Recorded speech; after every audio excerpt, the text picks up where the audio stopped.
Ever get that feeling? Like when you say, hi, how are you? And they just say back, I'm fine, thank you. Yeah. It's like a little robotic, right? It is a bit, yeah. Like a broken record a little. And you're not alone if you feel that way. No, not at all. It's a really common experience. And although those greetings, those standard greetings are perfectly functional, if we rely on them too heavily, it can make our English sound a little uninspired. You know? Yeah, it's a bit distant, It's isn't it? a little bit distant, yeah. So for this deep dive, we're going to be looking at a lesson from the English via Ice Club. And what we want to do today is help you ask, how are you?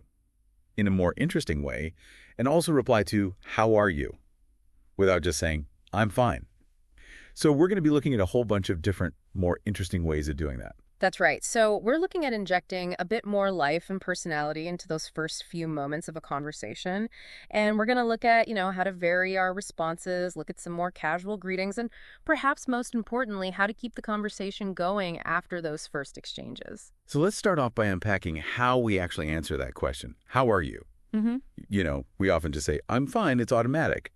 But the English VU Ice Club lesson gives us a few more shades, doesn't it? It does. Now, instead of just, I'm fine, you could say things like, I'm good, thanks, pretty good, okay, not bad, thanks. Mm-hmm. Then right up to very well, or even just great. Yeah. And I think what's interesting here is that even by making these subtle shifts in our responses, we can communicate a little bit more about how we're actually feeling. It adds a little more texture to our English. And it's so simple, isn't it? You can just drop those in. The other thing that they emphasize as well is politeness. Yes. And to be polite, we add a little you, or and you, on the end. But you've got to make sure that your voice goes up at the end. That's right. So instead of saying, I'm very well, which sounds a bit flat, you say, I'm very well, and you. Mm-hmm. So you've got to get that intonation, that rising intonation right. Exactly. It's like a little upward flick in your voice at the end to really signal that it is a question back to them. And the same with great.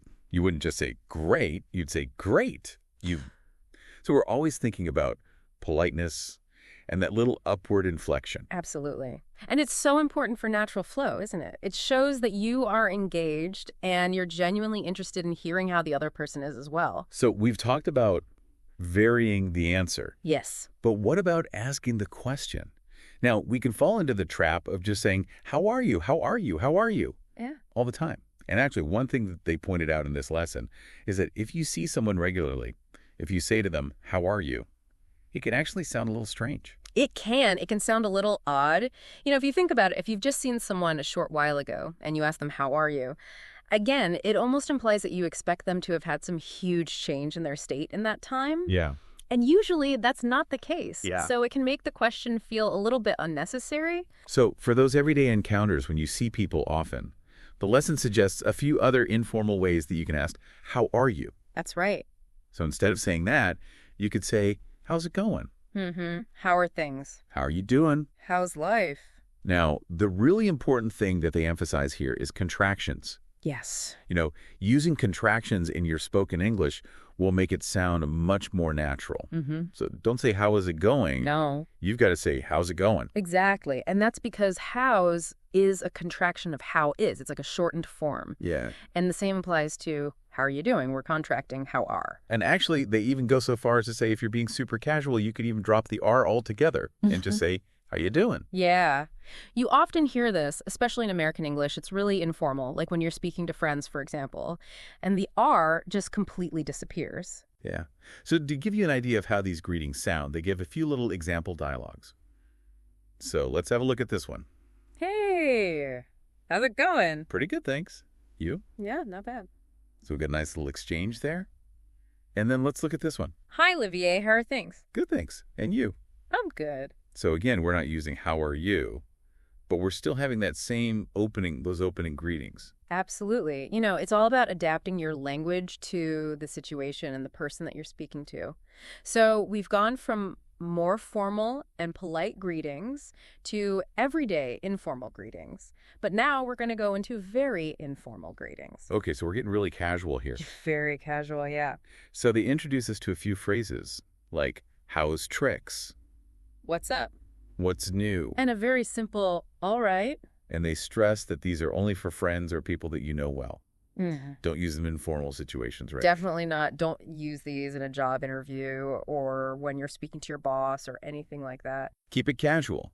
And actually, they point out that "how's tricks" is grammatically It incorrect, is. but that's just how we say it. Yeah, it's just become a common expression. It's one of those quirks of English, isn't it? But also remember, with "what's up" and "what's new," you're using those contractions again, so you're linking the words together. Exactly. So what's up is a contraction of what is up, but you would never really hear anyone say what is up in Yeah. a casual conversation. It sounds so weird. It would. It would sound very strange. And the same with "what's new." It's not what is new, it's what's new. Exactly. So again, linking those words together is really important to sound natural. Absolutely. And with these very informal questions, the responses tend to be pretty relaxed as well. Yes. So if someone says, all right to you, you could just reply, yeah, you, or yeah, not bad. Yeah, and if someone says, "what's new?" you might say, "not a lot, you," Yeah. or "nothing much," Yeah. which actually just means "I'm fine," doesn't it? Yeah. Nothing much is a really common way of saying that you're well or that you're fine, but in a very informal way. And one really interesting thing that they point out is that sometimes when people use these greetings, it's not actually a real question. It's not like they actually want to know what's new. That's right. It's just a greeting. Exactly. Sometimes they're not meant to be taken literally. They're more like a way of acknowledging someone. So, for example, you might hear this kind of exchange. What's up? "Hey, what's up?" Yeah. "Hey." So there's no real answer expected there, is there? No, not really. It's more of a very brief acknowledgement. Like a hello, almost. Exactly. Yeah, like a verbal nod. Yeah. It's just a way of connecting without necessarily starting a deep conversation. So we've talked about all the different ways you can ask, "how are you?" And we've talked about all the different ways you can answer it. Yes. But the lesson also points out something really important, which is that you've got to know how to keep the conversation going after those initial greetings. Yeah, because a good greeting is just the first step, isn't it? It is, yeah. And if we don't know how to keep the conversation going, things can get a bit awkward. Yeah. They give us a little example of an awkward conversation, and it sounds like this. Hi, how are you? "I'm fine, thank you." "And you?" Fine, thanks. "And that." Silence. Yeah. Dead end. Tumbleweed. Yeah, That's what we want to avoid, isn't it? exactly. That's what we want to avoid. So what we need are a few strategies to keep the conversation going. So what do they suggest? Well, they suggest a few things. One thing you could do is simply make a statement about yourself. So you could mention something about your day or something that you've been doing or something about work, for example. So they give a few examples of sentence starters. Hmm. You could say something like, "actually, work was pretty stressful, but now I'm looking forward to." Or, "I had a really good day today because," or, "I've just been to."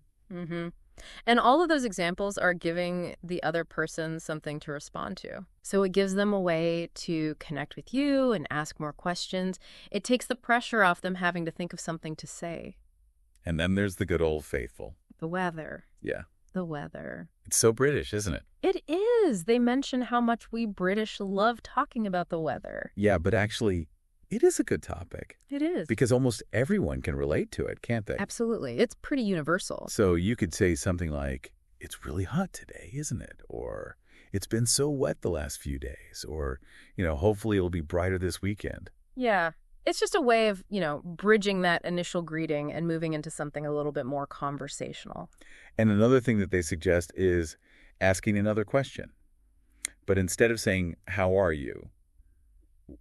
again, you could try and ask something a bit more specific. So, for example, you could say, "how was your day?" Or, "how's your day going so far?" Or, "how was your weekend?" Yeah, and these questions encourage a bit more of a detailed answer than just fine. Yeah. So it shows that you are actually interested in hearing about their day. And then they say that if you actually know the person well, you can ask even more specific questions. That's right. So, for example, if you knew that they went on holiday, you could say, "how was your trip to Madrid last weekend?"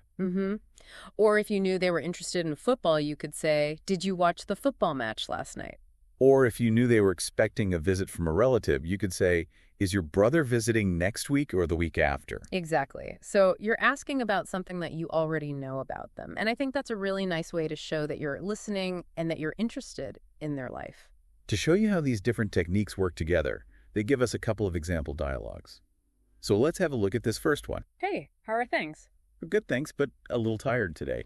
Busy at work. How about you? I'm well, but I've got a lot of work too. How was your trip to Madrid last weekend? Fantastic. It's a really great city. What did you do last weekend? Nothing much, just relaxed on the beach. Very nice. Mm. So they start off with a nice informal greeting. They both share a bit of information about their day, and then very smoothly they move on to something more specific. They knew that the host had been on holiday, so they ask about that. And then they ask another question to show that they're still interested. Yeah, and I think what's nice about that exchange is that it feels very natural. It doesn't feel forced at all. Let's have a look at this second dialogue as well. Hi, what's new? Not much you. Yeah, all right, you look a bit tired. Yeah, I didn't sleep well last night. Oh no, why not? My neighbors had a big party and it was really loud. I hate it when people do that. Yeah, me too. Yeah. Anyway, how's your day going? So, again, we've got that informal greeting, what's new? But then one speaker makes an observation about the other speaker. They say, you look a bit tired. And then that naturally leads on to a new topic of conversation. It does, and I think that's a really good point. It shows that by making observations about the other person and asking questions based on what we see or hear, we can keep the conversation going in a really natural way. So what have we learned today? Well, what's really clear is that adding variety to the way we ask and answer, how are you, is a really simple way to make our English sound more natural, more interesting, and ultimately just more enjoyable. Yeah, absolutely. And I think what we're really doing is moving beyond those robotic responses and showing that we are genuinely present and interested in connecting with the other person. Yeah, I like that. We're being more present. More present. And I think that's a really good note to end on, actually. So our final thought for you today is this. Beyond all these different greetings that we've talked about, what other small changes can you make to your language that might have a big impact on your connection with other people? Yeah, think about your tone of voice, your body language, even the way that you listen to other people. All these things play a really important role in how we communicate. So why not try out some of the techniques that we've talked about today and see what a difference they make to your conversations? Yeah, because communication isn't just about the words we say. It's about the connection that we create with other people. And hopefully this deep dive has given you a few tools to have more confident and interesting conversations in English. Thanks for listening. Thanks for listening. Bye.